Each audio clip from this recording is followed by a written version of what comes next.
இந்த வயசுல உங்களுக்கு ஐஸ்வர்யா ராய் ஜோடியா அப்படின்னு பொறாம, உனக்கு பொறாம. ஏன்னா அதுல அவருக்கு பெரிய பொறாம, அன்னிலிருந்து ரொம்ப பொறாம அவருக்கு. என்னடா இந்த வயசுல இவருக்கு ஐஸ்வர்யா ராய் ஜோடியா நடிச்சுட்டாங்க பொறாம இன்னைக்கு முடியல. அந்த ஆதங்கத்தின் வெளிப்பாடுதான் இன்று சீமான் மறுபடியும் பெரிய பழுவேற்றான்னு சொல்றார். பொம்பளை சோக்கு கேக்குது, பொம்பளை சோக்கு. என்னுடைய அண்ணன் மேதகவி பிரபாகரன் அழைப்பின் பேர்ல ஊருக்கு போயிட்டு நாட்டுக்கு போயிட்டு திரும்பி வந்த பிறகு அங்கே போர் சூழல் அப்போ ரொம்ப கஷ்டம். இங்கே நாங்கள் திரையுலகம் சார்ந்து காவிரி நதிநீர் உரிமைக்காக ஒரு போராட்டத்தை பண்ணோம். எங்கள் அண்ணனுக்கு நினைவு இருக்கும்னு நினைக்கிறேன். அந்த போராட்டத்தில் எல்லாரும் ஐயா ரஜினிகாந்த், அண்ணன் சத்யராஜ், எங்கள் அண்ணன் சரத்குமார், விஜயகாந்த் எல்லாரும் பங்கேற்று பேசினாங்க. அப்போ நானும் பேசினேன் அதில். அப்போ அது அந்த நேரலையில் நாட்டில் பார்த்துட்டு எங்கள் அண்ணன் நடேசனன் மூலமாக தான் தொடர்பு கொள்வாங்க. அவங்க தான் அண்ணன் என்ன சொல்ல வராங்கன்னா, பிரபாகரன் அவர்களும் சீமான் அவர்களும் கூட பிறவாத அண்ணன் தம்பிகள். நாங்கள் பல வருஷமாக மிகப்பெரிய நட்புணர்வுகள் இருந்தோம். மிகப்பெரிய அளவில் நாங்கள் எப்படி சொல்கிறது, கூட பிறக்காத அண்ணன் தம்பிகளாக வாழ்ந்தோம்னு சொல்கிற மாதிரி அண்ணன் கதை பொருளாக விட்டுட்ருக்காரு. இப்போ மட்டுமா விட்டுட்ருக்காரு. இப்போ இன்னைக்கு நேற்று விட்டா பரவாயில்ல.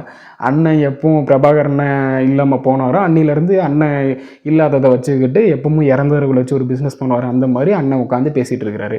அண்ணன் ஒரே ஒரு கொஸ்டின் கேட்குறேன்னு, ஒரே ஒரு தடவை தான் நீங்கள் போனதாகவும் சொல்கிறாங்க. அதாவது போனதாக மட்டும்தான் சொல்கிறாங்க. அந்த ஃபோட்டோவும் ஃபேக்கு, ஒரு வீடியோ கிடையாது. இப்போ வைகோ அவர்கள் போயிட்டு இருந்தார், அதை வச்சு வீடியோ இருக்குது, ஃபோட்டோஸ் இருக்குது, ஏன் கடிதமே இருக்குது. பட் உங்களுக்கு அதை பற்றி ஒன்றுமே இல்லை. கேட்டால் நீங்கள் என்ன புருடா விட்டுட்டுருக்கிறீங்க, எனக்கு ஆமக்கறியிலேருந்து எல்லா கறியும் எனக்கு சமைச்சு கொடுத்தாரு, எங்கள் அண்ணி அவ்வளோ கொண்டு வந்தாங்க, அவ்வளோ சாப்பிட்டேன், வயிறு நிறைய சாப்பிடுவேன், ஆமையோட கவுத்தி போட்டுட்டு அதில் பரிசலில் போயிட்டு இருப்பாங்க. உட்காந்து பலவித கதைகளை இன்னும் வரைக்கும் நீங்கள் ஊட்டிகிட்டு இருக்கிறீங்க. ஏங்க எனக்கு ஒன்று புரியலைங்க. அப்படி என்னங்க நீங்கள் நெருங்கின நண்பர்களா, நீங்கள் அந்த நண்பர்களாக நீங்கள் அண்ணன் தம்பியாக இருந்தீங்களா? இதை நாங்கள் நம்பணுமா? இல்லைன்னா அந்த தமிழ்நாட்டு மக்கள் நம்பணுமா? நீங்கள் சொல்கிறதெல்லாம் உட்காந்துட்டு கேட்குறதுக்கு எங்கள் காதில் வேறு ஏதாவது இருக்குதான்னு கேட்குறேன். அதாவது அண்ணன் அங்கே போர் நடந்துட்டு சொல்லி இங்கே என்ன பண்ணிட்டு இருந்தாருன்னு தெரியும். ஒரு வருஷத்துக்கு முன்னாடி அதனால் பட்ட விளைவுகள், இந்த ஒரு வருஷத்துக்கு முன்னாடி அண்ணன் பட்ட அவஸ்தைகளும் தெரியும். அதை வச்சு இன்னொரு கட்சி இவரை பிளாக்மெயில் பண்ணிட்டு இன்னொரு ஆப்போசிட்டாக பேச வச்சுருக்காங்கன்னு மக்கள் மத்தியில் பரவலாக பேசிகிட்டு இருக்காங்க. ஆதாரமாக பேசக்கூடாது. பட் பல விதத்தில் இதுக்கு ஆதாரம் இருக்குது. பண்ண ஃபோட்டோ ஃபேக்கு, ஒரு வீடியோ கிடையாது, ஒரு கடிதம் கிடையாது, ஒன்றுமே கிடையாது. கேட்டால் நாங்கள் அப்படி இருந்தோம் இப்படி இருந்தோம்னு சொல்லிட்டு புருடா விட்டுட்ருக்கீங்களே. கொஞ்சமாவது மனசாட்சின்னு ஒன்று இருக்குதானே?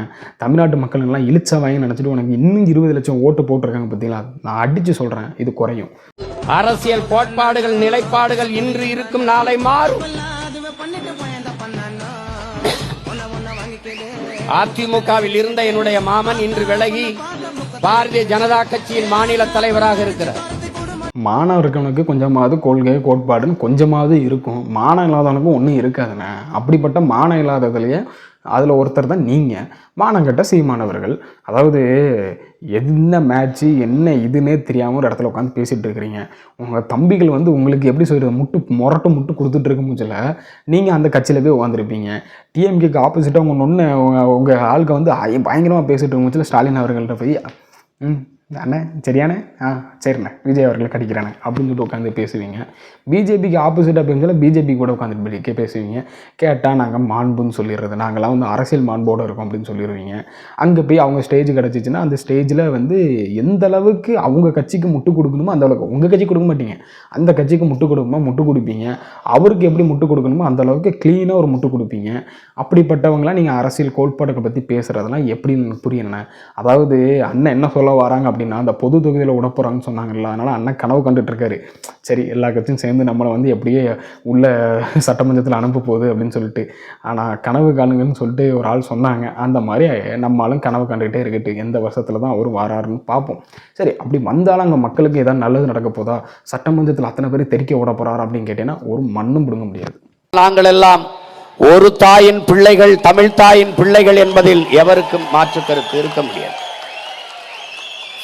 சரத்குமாருக்கும் எனக்கும் ஒரே ரத்தம். நானும் தனியரசும் என் மாமா நயினார் நாகேந்திரனும் ஒரே ரத்தத்தின் பிள்ளைகள்.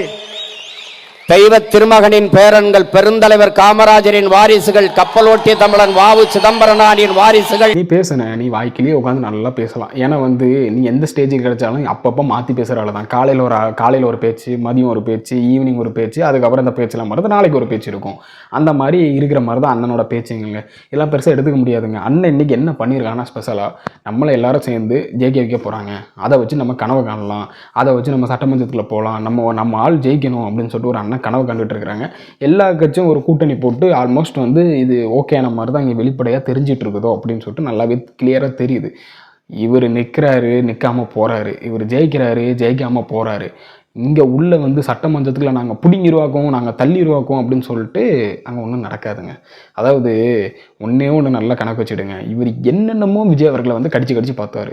இவர் மட்டும் கடிக்கல, ஒரு குட்டி சாத்தம் ஒன்று கிடக்குது என்டிகேல. அந்த 2 குட்டி சாத்தம் கிடக்குது. அந்த 2 குட்டி சாத்தங்களும் என்னென்னமோ பண்ணி பார்க்குதுங்க. சரி, நம்மளை சீண்டி தான் பார்ப்பாங்க, நம்மளை எங்கேயாவது ஒரு இடத்துல விமர்சனம் பண்ணுவாங்க அப்படின்னு சொல்லிட்டு அதுவும் எக்ஸ்பெக்ட் பண்ணிட்டு இருக்குது. கடைசியில் பார்க்க போனீங்கன்னா இவங்கள ஒரு மயிரா கூட அவர் மதிக்க மாட்டேங்காரு. அப்படி இருந்து இதுவே இன்னும் அதுலேயே இப்போ விஜய் அவர்களே பிடிச்சி கடிச்சிட்டு இருக்குது அப்படின்னா ஒன்றும் சொல்கிறதுக்கு இல்லை. அதே மாதிரி இதுக்கெல்லாம் நல்லா யோசிச்சு பாருங்கள். விஜய் அவர்களுக்கு ஆப்போசிட்டாக அத்தனை பார்ட்டியும் இருக்குது. புரியுதா? இப்போ கூட்டணி வச்சிருக்கிறதுலையே ஒரு பார்ட்டியை நம்ப முடியாது. அது இப்போ இன்னைக்கு இப்படி ஒரு பேச்சு பேசுது, அது அப்படி ஒரு பேச்சு பேசுது, அதை நம்ப முடியாது.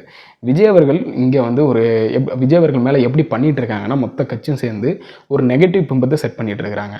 விஜய் அவர்களுக்கு இந்த பார்த்தீங்களா ஆட்சியை கொடுத்தோம், இந்த மாதிரி நடக்குது, அந்த மாதிரி நடக்குதுன்னு. ஒரு நல்ல விஷயம் நடந்தால் தான் வெளியே கொண்டு வர மாட்டானுங்க. ஒரு கெட்ட விஷயம் நடந்துச்சுன்னா அதை பெருசாக பேசுவாங்க. இங்கே வந்து ஒரு தவறு நடந்துச்சுன்னா அதை பேசப்படுறதுல தப்பே கிடையாது. பட் இவங்க எதுக்கு எடுத்தாலும் ஒரு அரசியல் ஒன்று பண்ணிட்டு இருக்காங்க பார்த்தீங்களா, கேவலமாக இருக்குது. இவனுங்க உண்மை முகம்லாம் கொஞ்சம் கொஞ்சமாக வெளிப்படையாக வெளியே தெரிய ஆரம்பிக்குது. முக்கியமாக பார்த்தீங்கன்னா சீமானவரோட உண்மை முகம். சீமானவர்கள் நினச்சிட்டு இருக்கிறாரு நம்ம விஜய் அவர்களே என்ன அட்டாக் பண்ணி இருக்கிற ஓட்டை வாங்கிடலாம், இல்லைன்னா வந்து நம்ம அடுத்தவங்க கூட ஏதாவது ஒன்று இந்த பொது தொகுதின்னு சொல்கிற மாதிரி நின்றுட்டு அடுத்த எலெக்ஷனில் கூட்டணி கூட வச்சு நம்ம ஜெயிக்கிறதுக்கான வாய்ப்புகளை உண்டாக்கிடலாம்னு சொல்லிட்டு சீமானவர்கள் கனவு கண்டுட்டு இருக்கிறாரு. ஏன்னா அவர் தான் சொல்கிறாரு, எனக்கு கொள்கை கோட்பாடு ஏன்டா வெக்கம் மானம் சூடு எதுவுமே கிடையாது, அவனுக்கு கோட்பாடும் கிடையாது, கொள்கையும் கிடையாது. கொள்கையெல்லாம் அப்பப்போ மாறுபடும், இதுபடும். ஏன்டா வெக்கமே இல்லையாடா இதை சொல்கிறதுக்கு. இப்போ ஒரு பேச்சு பேசியிருப்பார், அப்போ ஒரு பேச்சு எப்படியும் பாருங்கள். இந்த கொள்கையை பற்றி இதுக்கு முன்னாடி பழைய வீடியோ ஏதாவது நோண்டி எடுத்தால் தெரியும். ஏன்னா அண்ணன் அப்படி தான் பேசி வச்சிருப்பாரு. அதனால் நாம் தமிழர் கட்சியில் இருக்கிறவங்க எல்லாருக்கும் சொல்லலை, எல்லாருக்கும் சேர்த்தும் சொல்லலாம். வெக்கமான சூடு சோரணை ஒன்று கூட கிடையாது.